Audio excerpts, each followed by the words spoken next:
guys, it's Michaela Clark here with Brave Fitness, and today I want to talk to you guys a little bit about emotional eating. So I want to identify with you what emotional eating is and what causes it and what you can do to change it. So the first thing that we need to do is figure out if you're an emotional eater. You can tell if you're an emotional eater if food doesn't satisfy you. You eat and eat and eat.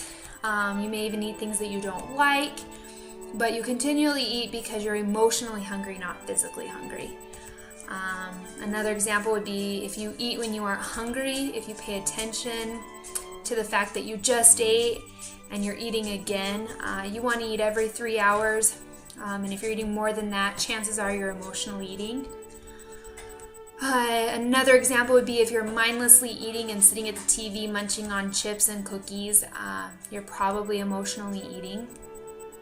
So that's what I would define as emotional eating. So there's many other examples, but that gives you a good idea. So why does this happen?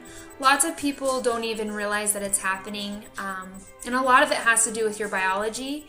There's a stress hormone called cortisol, which makes you crave carbs and sugars and fatty foods.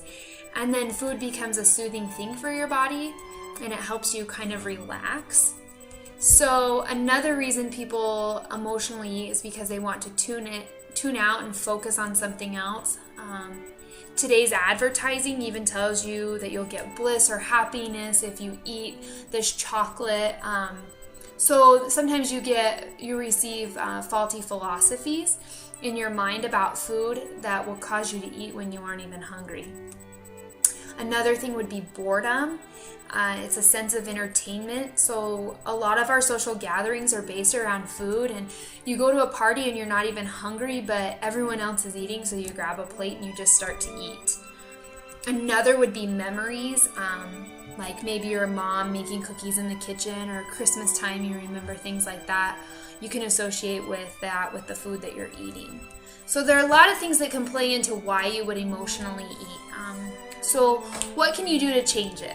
Well, the first thing you need to do is be aware. So know the fact that you are an emotional eater. If you can pinpoint your triggers, that really helps. Keep a food journal and write down everything you eat and how you're feeling when you're eating. That way you can identify patterns. So write down on a scale of 1 to 10 how hungry you are. If you're a 7 or an 8, you're probably not emotionally eating, you're just really hungry. But if you're a 2 or a 3, chances are that that's a good indication that you're stress eating. So keep this journal for a while so you can sit down and kind of realize a pattern and see and identify your triggers. The next thing to do would be to find something to replace the benefits that emotional eating gives you. Eating has its benefits, so you need to find something to replace it. I've heard that drinking black tea will drop your cortisol levels by 47%. So if you're a tea drinker, drink black tea. That will help bring your stress hormone down. Another thing to do would be self-massage. Prop your foot up, grab a tennis ball, rub the bottom of your foot, or rub your hands. Self-soothing can drop your levels as well. Breathing exercises are good, such as yoga, closing your eyes and just focusing on the dark in your eyelids. Focus on balance and strengthen your body. So there's a lot of things you can do to combat those triggers. Other examples would be like writing, journaling, talking to a friend, reading, praying, meditating, going on a walk. So one of the things that I do to keep myself busy is talk to a friend. I don't necessarily always call them on a phone, but if I'm bored or something, I'll send a text to somebody and kind of start off a conversation, or get on Pinterest or something to find something for me to do. I'm a person that schedules and like to stay on schedules and have everything scheduled out. So for me, that's really good because I schedule my eat times as well. So maybe that is something that you can do. So even when my kids are down for a nap or sleeping or something, I have a schedule to keep myself busy so that I'm not just sitting down on the couch eating popcorn and watching TV for my break.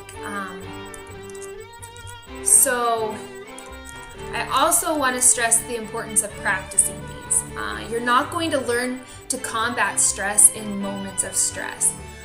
You're not going to learn how to swim in rough waters. You need to practice. So you need to take time throughout the day when you aren't stressed and practice the techniques that you've decided are going to work for you, such as self-soothing. So whatever works for you, practice beforehand so that when you need it, you'll know exactly what to do. It'll come naturally and you won't have to think about what you need to do. It'll just start to become natural. So these are the tips that I have for emotional eating, and I hope that they give you a little bit of insight. Comment below with how you fight emotional eating and what works best for you. Keep up the good work and have a good day.